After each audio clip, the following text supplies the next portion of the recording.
Anong napansin nyo dyan? Ha? Ayang survey na yan ay nilabas ng Okta Research. Yang survey na yan ginawa noong September 30 to October 4. Okta Research, Senatorial Preferences Survey. Tingnan nyo mabuti. Meron ako ngayon ipapakitang isa. Okay? Ayan naman ay Tangere Senatorial Survey. 2025 from September 7 to September 9. Again, senatorial survey. Balik ko sa dati, ha? Okta Research sa pagkasenador. Ayan, ha? Ngayon, pag-usapan natin yung dalawang survey na yan. Kanyang ulo na si PBBM. Parang hindi nila nare-realize yun na package deal itong Uniteam Kaya ito, pag-usapan natin si Roque. Bumabaliktad na. Binabanata na ba ni Attorney Roque si BBM, si Marcos?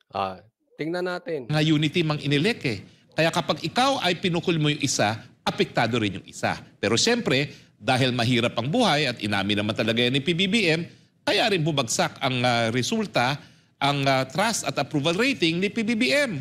At siyempre, kasama rin niya yung kanyang kapartner. Kaya nga po ako, nananawagan ako. Matagal pa pong eleksyon. Huwag po natin sirain yung pagkakaisa dahil yun yung ating mensahe ng eleksyon. Hello! Ako po umakyat sa kaparehong entablado from north to south ng Philippines. Anong sinabi natin? Ang sinabi natin, kinakailangan magkaisa para malutas ang lahat ng problema. Bakit niyo po sinisira pagkakaisa dahil sa inyong ambisyon lamang? Huwag naman po. Bumaba po ang survey score ni Vice President Sara Duterte at ang overall ratings naman ni Pangulong Bongbong Marcos base sa survey ng Okta Research. Ano bang nakikita mo sa dynamics, attorney, ng latest survey ng Okta? Well, lahat naman po, ang presidente at ang vice-presidente ay bumaba. Bagamat mas malaking binaba ni VP Sara. Bakit? Kasi kasapi siya na administrasyon. Siyempre, yung pagbaba ng trust at approval rating ng presidente, dala-dala rin ni Inday Sara. At siyempre, hindi naman natin makakaila na yung mga pagbato laban kay Inday Sara na mga hindi makaantay na eleksyon ay nakaapekto rin. Pero ayan. Yung survey ni VP Sara bumaba. Pati na rin si Marcos bumaba. Kaya lang yung pagbaba sa survey ni Sara, napakalaki po. Hindi po biro yan. Sobrang laki. Gusto kong ipakita lang muna to sa inyo. Ayan. Tingnan natin. Ito namang survey ni Sara. Ayan, tingnan nyo ha. Dito ako medyo duda. October 2023 performance ratings of top government officials. Si Marcos, bumaba ng 6%. Si Sara, 12%. Again, hindi biro yan. Napakalaki niyan. Parang napaka-imposible na merong naniniwala. Kasi ibig sabihin nito, bumaba siya. Ibig sabihin, yung mga talagang makasara ay naniwala doon sa ibinato sa kanyang anomalya sa confidential funds. Kaya bumaba Ibig sabihin, meron 12% ngayon na dati gusto kay Sara, ngayon ayaw na. Pero tingnan mo, eto nakakapagtaka. Kayo ba naniniwala dito? Si Martin Romualdez, Speaker Romualdez, ang tumaas 6%. Ibig mong sabihin, bagamat mas mataas pa rin ang rating ni Sara, ibig sabihin, dahil dito sa nangyayaring confidential funds, etc., mas maraming naniwala kay Romualdez kaysa kay Sara. Kayo ba naniniwala dito? Alam mo, itong mga ganitong klaseng survey, hindi ko po kayo pinagbibintangan na kayo ay nababayaran o kayo ay may hawak ng isang politiko. Kaya lang, parang kaduda-duda. In my opinion, pag sa mga ganitong klaseng survey, kasama po kayo sa mga sumisira sa Uniteam. Kayo ang sumisira doon sa pangarap ni Marcos na Uniteam. Isipin mo, bumaba si Sara, si Romualdez tumaas. Ulitin ko po, ipapakita ko sa inyo ito. Itong senatorial survey. Ako lang, kung hindi nyo puna-puna, ako ay parang napansin ko rito. Sa mga ibang survey, number 1 si PRRD. Dito sa survey na to, wala. Tingnan nyo. Wala si PRRD. Number 1 si Erwin Tulfo. Number 2 si Bongo. Tito Soto. Tapos Amy Marcos. Tapos si Bato. Si Pia Cayetano. Si Isko. Si Ping Lacson. Bong Revilla, etc. Francis Tolentino. Yung mga kaalyado ni PRRD pasok. Pero si PRRD himself, wala. Medyo nakakapagtakalan. Again, hindi ako nagbibintang dito. Pero para sa akin, kaduda-duda. Sige, pagpalagay natin, Bakit nga si Bantag wala sa survey? Okay lang yun kasi sa lahat naman ng survey, hindi pa pumapasok si Bantag. No? Hindi natin alam kung para sa mayayaman lang ang survey, hindi natin alam. Pero yung number 1 si PRRD sa isang survey, tapos sa ibang survey, ni hindi man lang siya kasali. Ito ba ay isang obvious na pamamaraan na nagsisimula na ang mind conditioning? Kinokontrol nyo na yung tao. Actually, may narinig pa nga akong isang vlogger eh. Hindi ko nasasabihin. Kasi kawawa na, bugbog sarado na kay Sas eh. Siya, naniniwala siya di umano dito sa survey na to kasi talagang tinamaan si Sas ng problema ng binabato sa kanya ng confidential funds. Ganon. So, ganon na ang atake. Alam mo, pansinin yung mabuti, ha? Yung mind conditioning. Tapos, obserbahan nyo yung mga vlogger nila. Especially yung mga nasa top tier. Pag inobserbahan mo, iisa tono, confirming the survey. Ang palabas nila dahil marami ang ayaw sa China. I therefore conclude, kaya sila bumaba sa survey, kaya sila nawala sa survey. At ang tono niyan parehas. Pansinin nyo sila. Kaya nga sabi ko, etong mga ito talaga. Kunwari, pababanatang konti si speaker. Pagdating sa huli, kinarga na. Di ba ganyan lang din na sinabi ko nung kay Atty. Roque? Nung si Atty. Roque hindi pa bumabaliktad ng todo, kunwari babanatan, tas pupurihin sa dulo. Kaya watch out for this. Ito na ang kanilang mind conditioning. Wala na ang Duterte, bumababa na ang mga Duterte, wala na silang galamay ng Duterte, at yung kanilang pagiging oposisyon ay hindi na nila kayang mapanindigan kasi mahina na ang karisma, mahina na ang magic. Sinabi po yan ng isang dilawan, kinonfirm ng isang pulahan na vloggers. Papansinin nyo, again, yung kumpas, parehas na. Confirming the survey. Kaya nakakatakot po. Mag-iingat po kayo dyan. Mag-iingat kayo sa galawang ganyan kasi yan na po ang idudulo nila. And in my opinion, may kamay po dyan si Romualdez. Tatandaan nyo ha, may i-discuss ako sa inyo.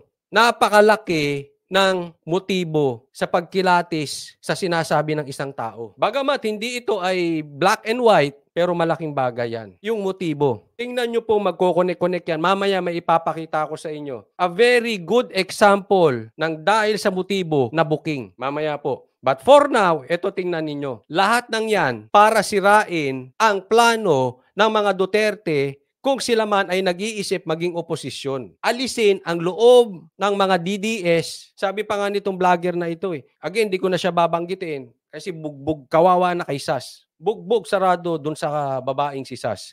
Kalalaking tao na bugbog. Ganito yan. Sabi pa nga niya, kawawa.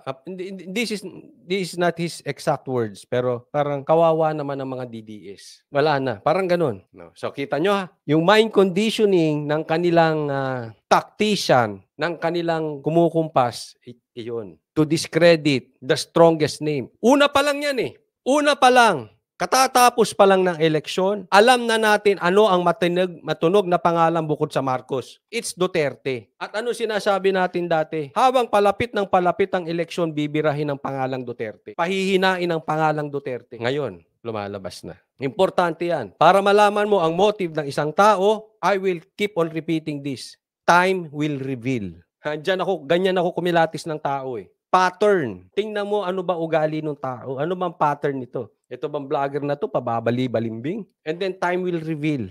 Importante yan. Kasi ang isang tao madaling magsalita ng, ay, susuportahan kita. Malalaman mo lang kung talagang susuporta yan in time. Magkakaalaman pag pinadaan mo na yan sa oras, sa time. Kasi madaling magsalita sa simula, tingnan natin kung kayang tapusin. And here we are. Nangyayari, pababagsakin ng Duterte. That's the main plan. Naniniwala naman ako na ang pagkakamali ng mga bumabatok Inday Sara, napakatagal pa ng eleksyon. Kahit anong mangyari, makakabawit pa si Inday Sara dahil meron pa siyang mahigit kumulang 4 kalahating taon para makabawi. No? Pero, ganun pa man ha, bagamat bumaba nga ang lahat. Sabi dito ni Sean Sanpay, Coach Oli, may mga trolls pumasok sa Pro Duterte vloggers. Kunwari sila DDS, yun pala mga pulahan at dilawan. Dati na yan.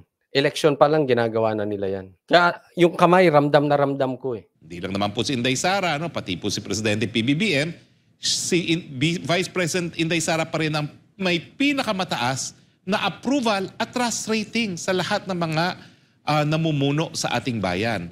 So dun sa mga pinupukol ang BP Sara, well, bahagi lang po kayo nagtagumpay, pero bagsak din si PBBM.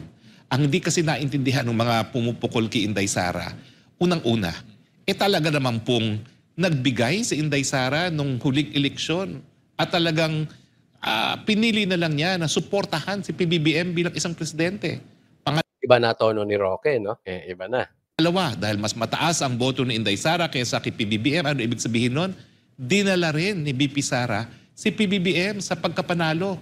Kaya pag pinukol nyo si Inday Sara, pinupukol din nyo ang kanyang ulo na si PBBM. Parang hindi nila nare-realize yun na package deal itong Uniteam Kaya nga Uniteam ang inilek Kaya kapag ikaw ay pinukol mo yung isa, apektado rin yung isa. Pero siyempre, dahil mahirap ang buhay at inamin naman talaga yan ni PBBM, kaya rin bumagsak ang resulta, ang trust at approval rating ni PBBM. At siyempre, kasama rin niya yung kanyang kapartner. Kaya nga po ako nananawagan ako. Kaya nga ang panira talaga dyan si Speaker Romualdez. Ito inaantay natin. Sana tanggalin ni Marcos. It's about time magsalita si Marcos. It's about time gumalaw siya, ipakita niya yung suporta niya kay Sara. Antayin natin yan kasi malayo pa naman. Ako naniniwala ako pinag-iisipan niya ni Marcos na dapat niyang tanggalin si Speaker. Kasi alam mo si Speaker Romualdez, nang dahil sa pangarap niya, kaya saktong-sakto yung tinawag sa kanya na tambaluslos. Yung in your dreams, don't be tambaluslos. Dahil sa sobrang laki ng ambisyon nitong si Tamba, nakalimutan niya na yung tira niya kay Sara, tinatamaan din si Marcos. Tinatamaan yung Uniteam. Kaya dapat ito si Romualdez talagang sibakin na niya yan. Tanggalin na yan. Panira po yan. Tapos may survey pang ganito. Bagsak silang dalawa, tapos si Romualdez o di ikaw na sikat. Yung nakakapagtaka, ang laki ng binagsak ni Sara at ni Marcos, si Romualdez pataas. Sabi talaga mataas ang ambisyon. Magaling. Magaling ang direktor nito. Ay nako. Ewan ko para sa akin, tanga na lang ang maniniwala dyan sa survey na yan. So, ibig sabihin, doon sa mga matataas na posisyon, yung apat, President, Vice President, Senate President, at saka Speaker of the House, yung apat na yan, ang pinaka kinikilala ng mga taong bayan ngayon na pinakamaganda ang ginagawa ay si Speaker Romualdez. Ano bang ginawa niyan kung hindi lang dumikit kay Marcos? Real talk. Ano bang ginawa niya? Nag-promote ng na may namigay siya na galing sa pera ng taong bayan, galing sa DSWD? Pera niya ba yun? Meron siyang hindi mapaliwanag sa Okada, yan ang binabali-balita. Yung hamon, takot siya. Hamon ni Tatay Digong sa kanyang audit, takot siyang labanan. Hindi siya makasagot. Nagtatago siya sa pantalon ng mga kasamahan niyang congressman, sila ang pinasasagot. Ang dali-dali naman ang hamon ni Tatay Digong. Dalawa sila, kasama si Sara, bukasan. Simple lang, bakit hindi tanggapin ni Romualdez yung hamon? Tapos lumalabas siya pa ngayon ng mataas sa survey. Ano yung bolahan? Bida? Bida ka. Galing sa'yo. Kwento mo yan Matagal pa pong eleksyon. Huwag po natin sirain yung pagkakaisa dahil yun yung ating mensahe ng eleksyon. Hello! Ako po umakyat sa kaparehong entablado from... Ako lang, Attorney Roque. Ako gusto ko yung mga sinasabi mo ngayon. Dati, ayoko, kaya tinitira kita. Ngayon, pinupuri kita kasi gusto ko yung sinasabi mo. Pero siguro, wag mo nang ulit-ulitin yung paulit-ulit ka dyan Yung ako'y kasama niyong umakyat sa sa stage na lang. Kasama niyo ako umakyat dyan. Oo na, alam na ng taong bayan yan. Kasama kanila, sikat ka. North to South ng Philippines, anong sinabi natin? Ang sinabi natin, kinakailangan magkaisa para malutas ang lahat ng problema. Bakit niyo po sinisira pagkakaisa dahil sa inyong ambisyon lamang? Huwag naman po. Itong gera po ng Israel, nung huli po nagkagera dyan sa Israel, yung 6-day war na tinatawag, nagkaroon po tayo ng rationing ng gasolina. Naalala ko pa po yun, batang-bata ako. Ganyan po ang pwedeng mangyari muli. Kaya importante yung pagkakaisa, hindi na po pagwatak-watak. At kung yan po ay estratehiya para malihis ang issue ng nagtataasan ng presyo, wag naman po dahil mas magkakaroon tayo ng solusyon kung nagkakasama-sama yung dalawang ulo. Ngayon lang po tayo. Mabigat din yung sinabi ni Roque na yan. May padaplis yan. Ibig niyang sabihin, yung pagtaas ng presyo at itong pagbato kay Sarang confidential funds ay ginagawa lang para mapagtakpan yung hindi nila masolusyon ng problema, yung pagtaas ng bilihin. Para sila ay magmukhang mabango, hindi mapag-usapan yung pagtaas ng presyo, binanatan si Sara. Malamang yan. Malaman po yan. Ibig sabihin, kung kasama ka sa bumabanat kay Sara, ikaw ang sumisira ng unit team. Na yaan ang ipinangako nyo sa taong bayan. Yaan ang inasahan ng 31 million Smart Magic na hindi nyo magawa dahil sa mga ambisyosong tambaluslos. Kayo sumisira sa pangakong inasahan ng maraming Pilipino na pagkakaisa. Again, I'm waiting for Marcos. Mapapakita niya ang pagkakaisa pag tinanggal niya talaga yan. Ibig sabihin, sa isang pangako, sa isang pangarap, talagang kailangan gumawa ng sacrifice. And one of the sacrifices I believe that Marcos should take is to replace Speaker Romualdez as Speaker. Tanggalin na po yan, palitan po yan. Tinan mo, magkakaisa yan si Sara at saka si Marcos. Pero kung hindi, tuloy-tuloy na po ito. Hindi na maaawat ang DDS. Sa matagal na panahon na nagkaroon ng parehong ulo, ang huling pagkakataon po ay yung panahon ni GMA at ni Noli Boy de Castro. O 12 anyos po ang lumipas na bago tayo nagkaroon ng nagkakaisang ulo. Pagsamantalahan po natin yan para tayo magkaisa. Ay, wag po natin pagsamantalahan na nagkakaisang ulo, Atty. Roque. Mahirap. Mahirap yun. Ayokong pagsamantalahan na nagkakaisang ulo. Ha? Wag ganun, Atty. Roque. Hindi, joke lang po. Joke. Ayoko na pag-uusapan ng ulo, Atty. Roque. Mahirap yan. Isang tabi muna ang ambisyon. O kung hindi po ambisyon, isang tabi muna yung tampo na dahilan para pukulin ang ating Vice President na Duterte. Wala pong mabuting idudulot ang pagwatak-watak sa panahon na ang daming pagsubok. Kung tunay kayo nagmamahal sa bahayan, gagawa pa kayo ng hakbang para lalong mapalakas ang samahan.